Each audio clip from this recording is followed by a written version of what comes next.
Eu espero que realmente vocês consigam estar compreendendo. Eu vou explicar o assunto para vocês. Qualquer dificuldade, vocês sinalizem para mim.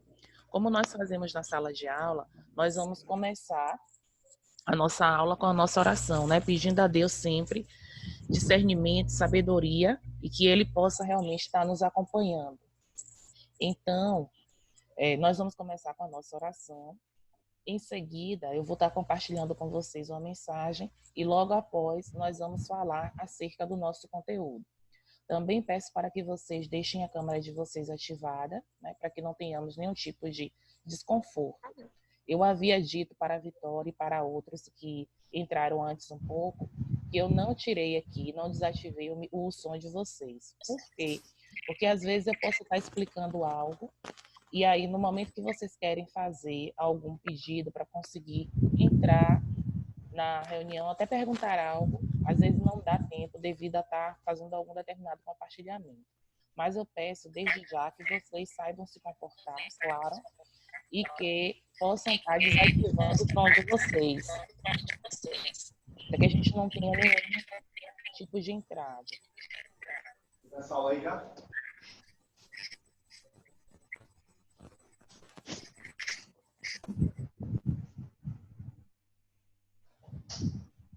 Pronto. Então aqui, só quem está com o microfone até o momento é Tyler, que eu estou desativando aqui, viu, Tyler? Então, sim. Como nós fazemos em sala, então vamos lá com o nosso comportamento, né? Pedir a Deus que Ele realmente nos dê mais sabedoria e mais entendimento. Então, Senhor Deus, te agradecemos por mais um dia. Te pedimos que permaneça conosco, sempre nos direcionando, nos livrando de todos os males. Né? Que nossa aula transcorra na tua santa paz. Em nome de Jesus, amém. Então, como eu disse, eu vou compartilhar aqui com vocês para que vocês consigam visualizar uma tela que está aqui no Word e depois eu vou dar sequência à nossa aula. Então, desde já, desejo um ótimo dia para todos. Espero que vocês realmente consigam estar compreendendo aquele assunto que nós iremos abordar no dia de hoje.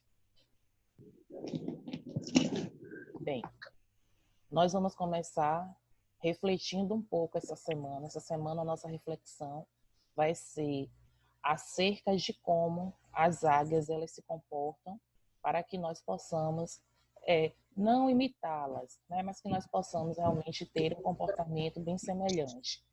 Que essa ave é uma ave tão necessária para o nosso compreendimento, para a nossa atenção enquanto pessoas, né? Então, aqui nós temos a magia da renovação. As águias, quando chegam na metade da existência, seu bico fica enfraquecido e gasto. E as penas ficam muito pesadas por causa da sujeira acumulada nesses anos, dificultando o voo. Se a águia quiser... Sai daqui! Vai logo por dentro. Ô, gente, quem tá aí com o som, por favor, desativa. Tá aberto. Não. As águias, quando chegam na metade da existência, seu bico fica enfraquecido e gasto. Suas unhas também. E as penas ficam muito pesadas por causa da sujeira acumulada nesses anos. Nele! Sai! Nele! Agora ele tá com a respiração meio tosca. Eu não vi, não. Machucou? Ô, gente, um minutinho, viu? Precisei aqui desativar o som, porque eu pedi, mas infelizmente a pessoa não conseguiu desativar, né?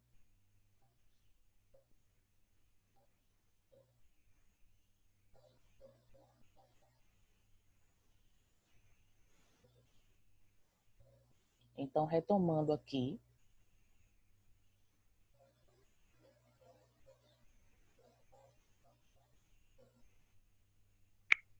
Nós temos que as águias, quando chegam na metade da existência, seu bico fica enfraquecido e gasta.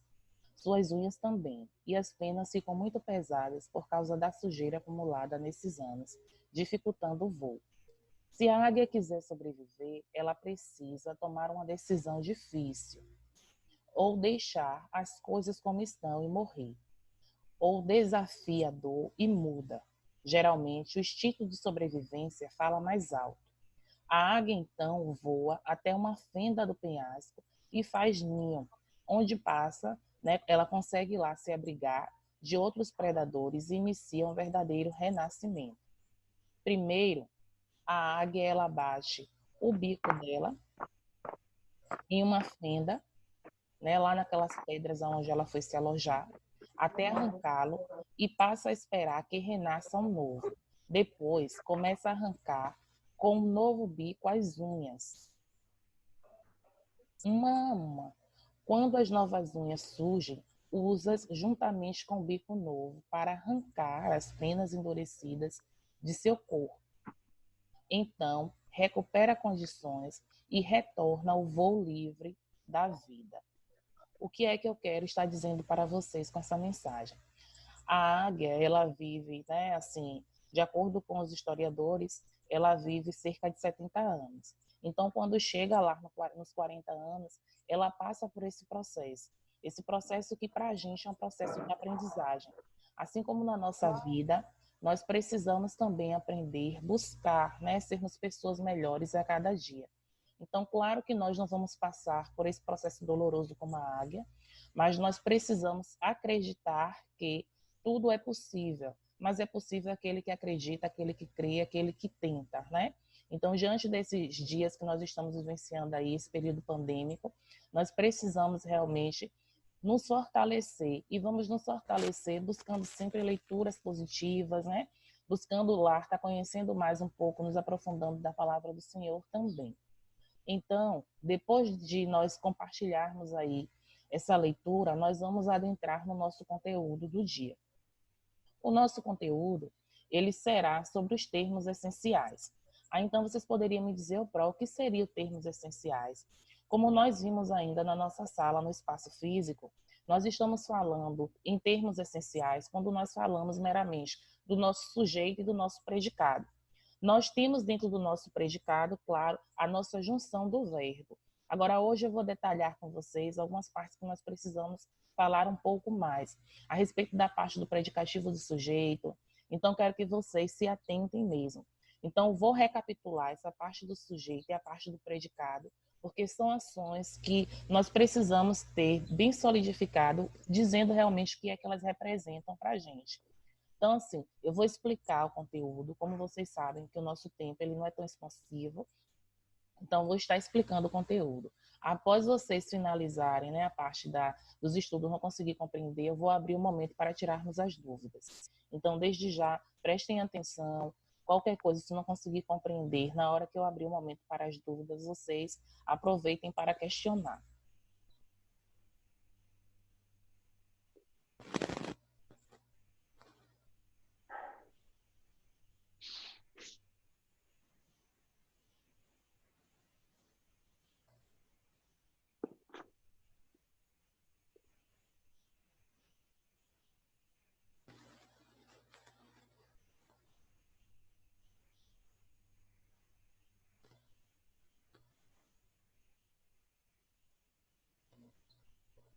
Então, nós começamos aqui, onde nós temos, né, a professora, que sou eu, a disciplina, a data de hoje, a série de vocês. Tudo posso naquele que me fortalece. Então, de acordo com essas palavras, nós somos mais que vencedores, né, porque nós acreditamos, sim, na presença do Senhor. Então, o conteúdo que nós vamos abordar será o conteúdo de termos essenciais, né? Qual a importância desses termos essenciais, o que é que eles representam para a gente. É isso que nós vamos estar vendo no dia de hoje. Então, aqui nós temos que, toda vez que nós falarmos do sujeito, o sujeito ele concorda sempre com o verbo. Lá na frente nós vamos entender o porquê que esse sujeito ele concorda com o verbo, que é um assunto que nós o chamamos de concordância verbal.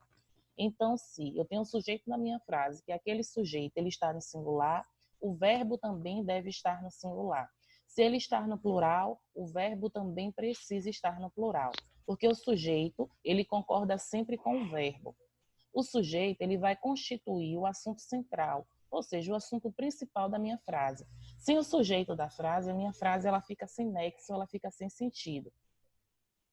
Todo sujeito ele vai apresentar um núcleo que é o termo ou os termos mais importantes que a frase ela te der, tua oração, de acordo com aquele questionamento que você vai conseguir obter, você vai lá estar percebendo.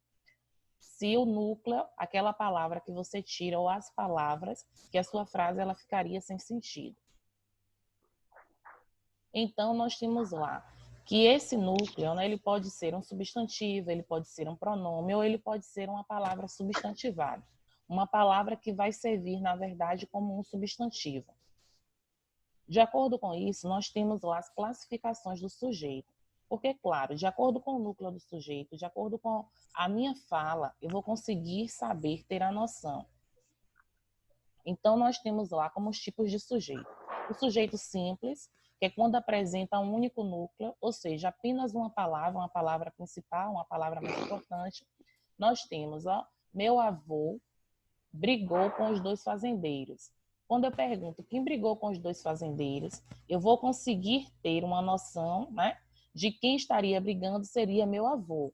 Meu avô é o sujeito da frase. No entanto, o núcleo do sujeito, a parte principal é avô. Por isso que se encontra aqui em negrito. Aí nós temos o sujeito composto, que é quando nós vamos ter 2 núcleos ou mais. Aí nós temos os quadros, os livros e os móveis antigos não serão vendidos. Quando nós dizemos lá quadros e livros, são as palavras principais, os termos, os vocábulos principais. Por isso que eles estão em negritos, porque eles informam para a gente que nós temos aqui nada mais e nada menos do que os núcleos da nossa frase. Por isso que ele é composto, pelo simples fato de nós termos aqui a presença de 3 considerados núcleos do sujeito. Aí nós saímos lá do sujeito simples, compostos, e adentramos para o sujeito oculto. Quando se fala no sujeito oculto, nós falamos em um sujeito que ele está implícito na forma verbal. O que é implícito, Pro? Implícito é aquela palavra que não está clara para a gente, mas que nós conseguimos compreender pela terminação verbal. Ou seja, o verbo aqui, nesse tipo de sujeito, é a nossa peça preponderante, a nossa peça fundamental. Então, nós temos a frase: sinto muita falta de meus livros. Então, você pergunta de que você sente muitas faltas, quem sente muita falta, você vai conseguir perceber claramente que quem sente muita falta é eu. Esse eu aqui, ele não está claro na frase, mas eu poderia muito bem vir aqui e colocar lá, eu sinto muita falta dos meus livros. Quando eu digo eu consegui perceber claramente que era o sujeito da frase.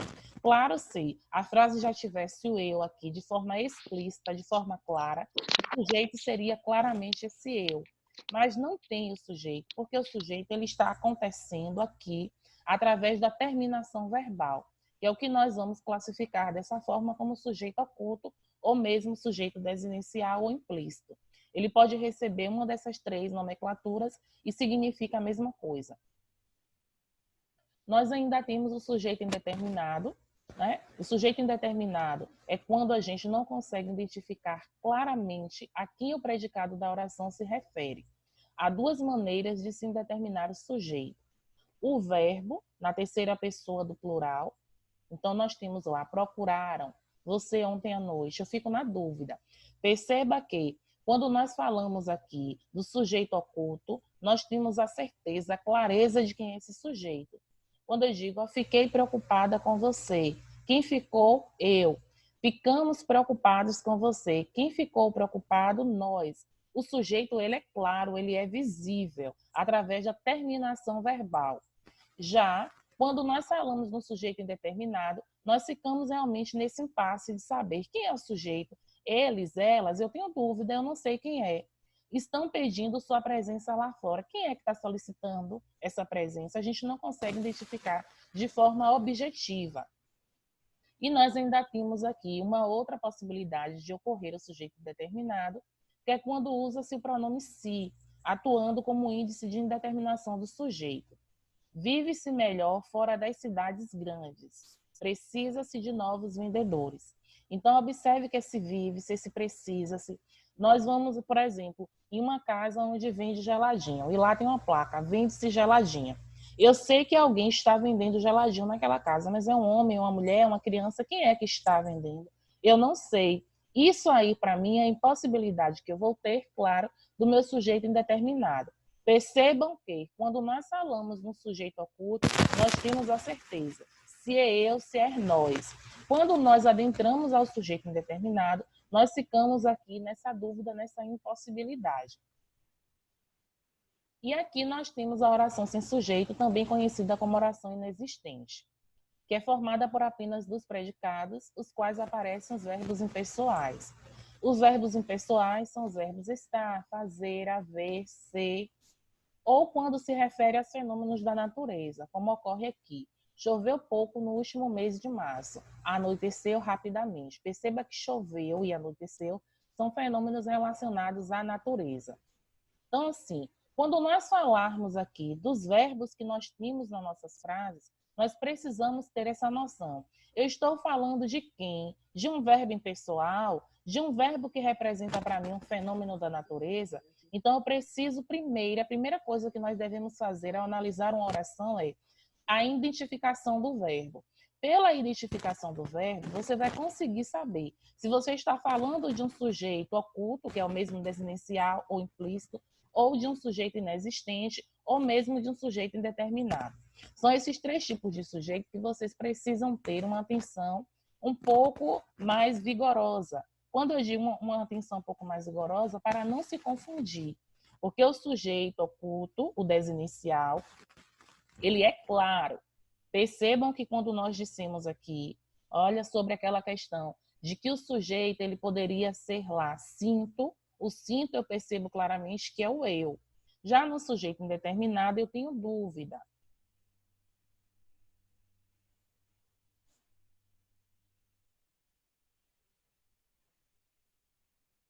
Aí nós saímos lá dos sujeitos e vamos adentrar aqui a questão do predicado. O predicado é tudo aquilo que não é o sujeito na minha frase. Quando eu comecei dizendo para vocês sobre os termos essenciais da oração, eu disse que os termos essenciais eles são divididos em sujeito e predicado. Claro que dentro do predicado nós vamos ter a presença marcante do verbo. O predicado ele precisa estar em concordância com o sujeito. Ele precisa combinar com o sujeito da sua frase. Amado, fecha aí, por favor, o seu microfone. Obrigada. Então, assim, a gente vai dizer que contém uma afirmação clara para a gente. Nós vamos ter lá essa afirmação a respeito do sujeito. Quando nós dissermos lá que temos a afirmação clara a respeito do sujeito, nós queremos dizer que esse sujeito, ele precisa combinar com o predicado, que foi aquela questão que eu disse para vocês anteriormente, que o verbo, ele precisa sempre estar em consonância com o sujeito da frase. Ou seja, se eu estou com o meu verbo no singular, lá o meu sujeito também deve estar no singular. Se o meu verbo está no plural, logo o sujeito da minha frase também necessita estar no plural. A predicação é o tipo de relação que o verbo mantém com o sujeito da oração. De acordo com essa relação, há dois grupos. Os verbos de ligação. Olha, Kate, lembrando aqui, frisando, que eu lembro que nesse período você até teve uma determinada dificuldade, por isso que eu precisei retomar aqui esse assunto. Tanto você quanto as pessoas, mas você, porque sempre me dizia. Então, os verbos de ligação são os verbos de estado. São aqueles verbos que só estão na frase realmente para ligar o sujeito ao predicado. Já o verbo de ação, que é o nosso verbo significativo, ou também conhecido como verbo nocional, é o verbo que vai representar algo dentro da sua frase. Como assim, Pro? Nós temos aqui um exemplo. O verbo de ligação é um tipo de verbo cuja função é exclusivamente estabelecer um vínculo entre o sujeito e uma característica do sujeito. A característica atribuída ao sujeito exerce, por sua vez, a função sintática do predicativo do sujeito. O predicativo do sujeito é nada mais e nada menos do que o nosso adjetivo, só que nós trabalhamos o adjetivo lá na morfologia. Quando nós estudamos a sintaxe, esse nome adjetivo ele sai de adjetivo e ele passa a ser conhecido como o predicativo do sujeito. Então, nós temos a plateia era toda jovem. Eu pergunto quem era toda jovem, eu consigo saber que seria a plateia. A plateia é o sujeito da minha frase. Veja que plateia é apenas a palavra principal, é o núcleo do sujeito. Como só temos um, poderíamos classificar esse sujeito como sujeito simples, pelo fato de ter apenas um núcleo.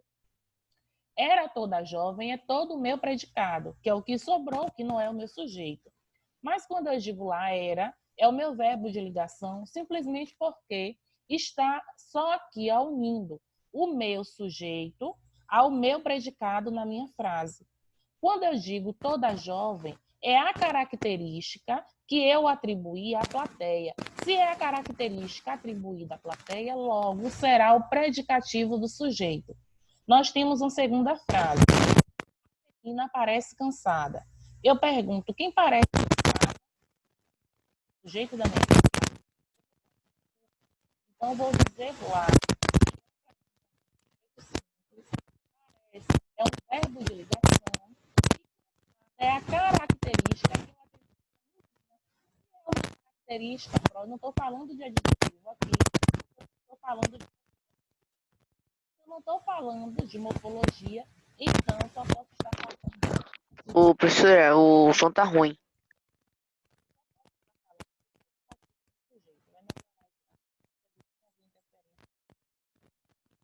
Aí nós temos aqui a classificação dos verbos significativos. Os verbos significativos. Professora, Um minutinho que nós voltamos. o som tá ruim. Não dá pra ouvir nada. Aí todo mundo tá falando no chat aí, ó. Desative aí o seu minutinho.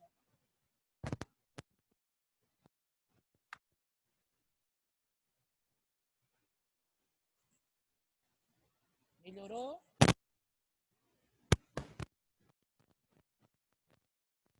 Ouvir?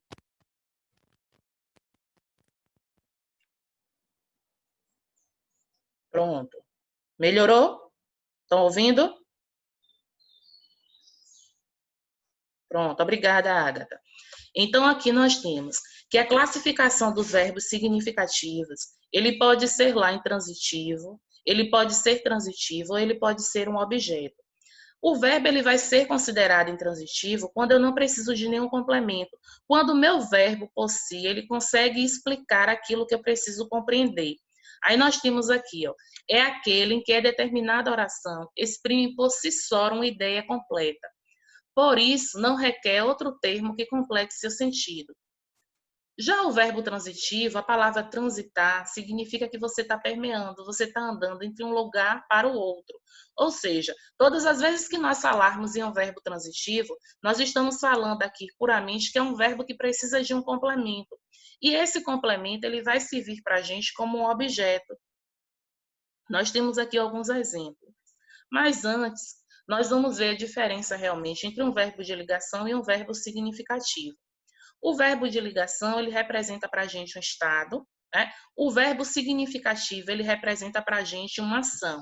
Então, muitas vezes, como nós temos lá, ó, João está feliz, Maria anda doente.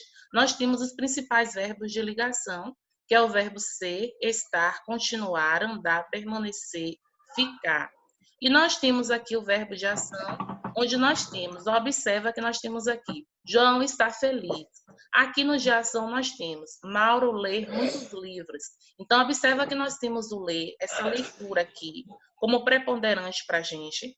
Maria anda doente, Maria anda 2 km por hora. Quando eu digo que Maria anda doente, eu estou falando do estado, como Maria se encontra. Quando eu digo aqui que Maria anda 2 km por dia, estou falando em uma ação que Maria ela consegue exercer. Então, observa que algumas gramáticas, elas chamam o verbo significativo de verbo nocional.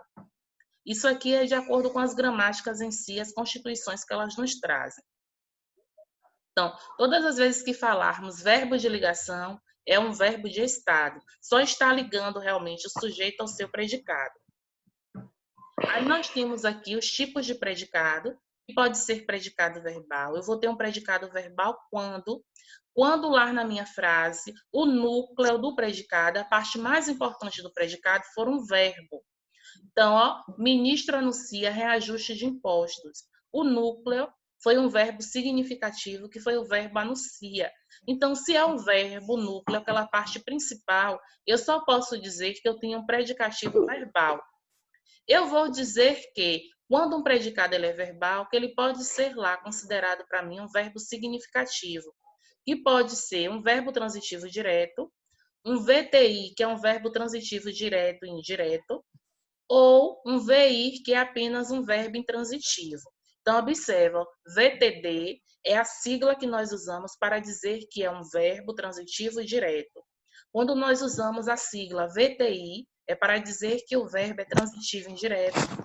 Quando usamos aqui VTDI, é um verbo transitivo, direto e indireto.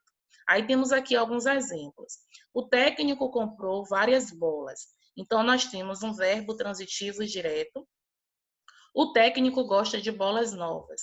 Nós temos um verbo transitivo e indireto. O técnico prefere melhores condições de trabalho ao aumento de salário. Nós vamos ter um verbo transitivo direto e indireto. E quando dissermos lá, o técnico viajou, um verbo intransitivo.